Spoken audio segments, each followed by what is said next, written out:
Hello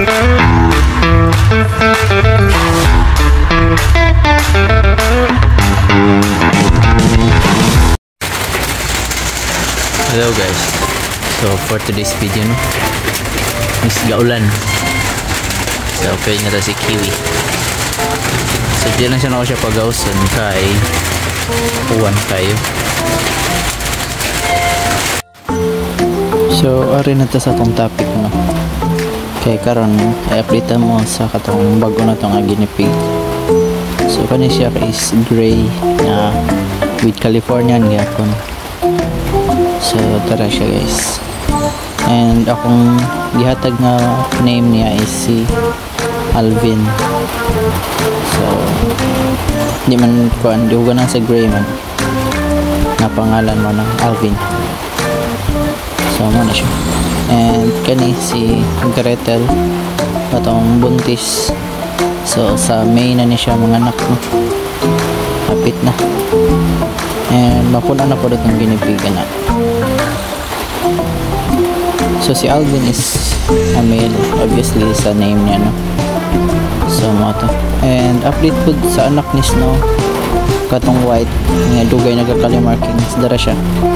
So yung markings kay Choco. So medyo rare po na sa yung klase no. Kaya Choco markings. So paliwatan ta na soon.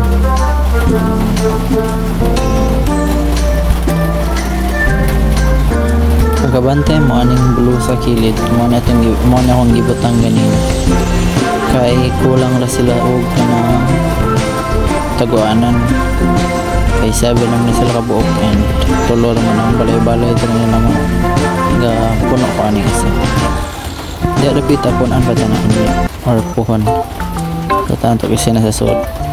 Uy, si Snow. Hi Snow. So now yun yung si Snow. Si Snow po is buntis and sa May po na siya mga anak. Siguro pa daw ang katapusan anak. So arita direktit na mag-add og mga mini house nila. Nangita pa ko og mga pwede gamiton. Manang sa kakaroon wala pa. Ulan man po kayo.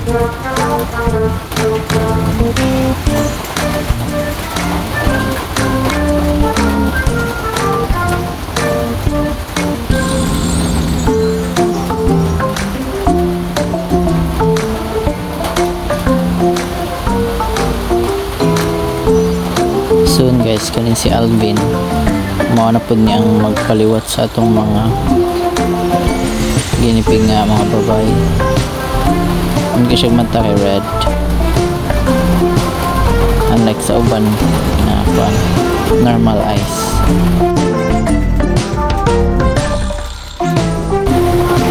Yung energy nilang buhatan may ulan siguro dyan na sila tago di ki silang gawas silang buhatan na is mato yan na sige kuyog matogol na sila isbo sa ating ulan mga naka-cute sa ila ha hindi sila cute.